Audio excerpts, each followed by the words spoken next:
Tesla. Of course, the company run by the president's senior advisor, one of his closest confidants, Elon Musk. The company is just out with its first quarter numbers, and they're kind of a doozy. Their car revenue is down something like 20%. You can see it here. Overall, down about 9%.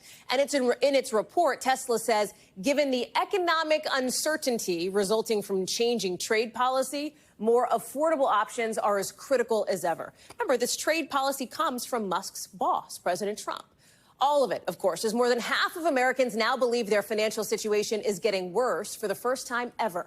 Brian Chung is joining us now. All right, Brian, arguably more than any other company that makes stuff, Elon Musk is the leader of the one that has the closest line to President Trump, right? He's in his ear. He's by his side, all of it. We see him all the time. And yet here's his company acknowledging the impact of those trade policies in a way that is creating some concern for Tesla.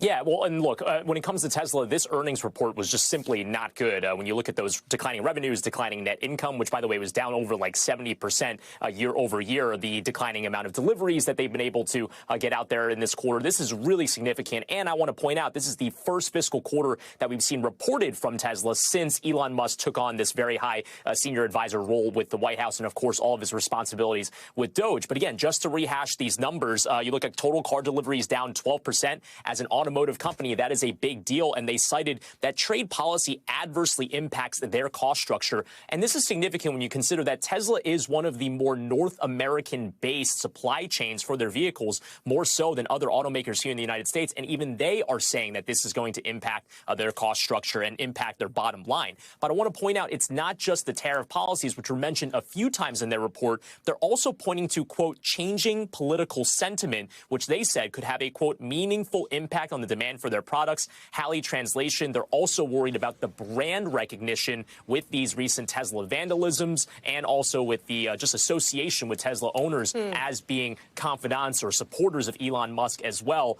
That's a very complicated thing that no other automaker is having to deal with, even though they are dealing with those tariffs, Halley. Any hat tip from Tesla or any indication of, the relationship that Elon Musk has with the White House here, that he has with the president? Yeah, well, look, we're going to have an earnings call in about 25 minutes or so we'll see if there's any commentary on that. In the earnings release, nothing there. But as we know, Elon Musk's responsibilities with specifically Doge might be weaning off in the months to come. But again, what is his relationship to Trump after that point in time? We just simply don't know at this point. There's also then the Treasury Secretary Scott Bessent apparently today saying that de-escalation is coming with China when it comes to tariffs. So thanks for watching. Stay updated about breaking news and top stories on the NBC News app or follow us on social media.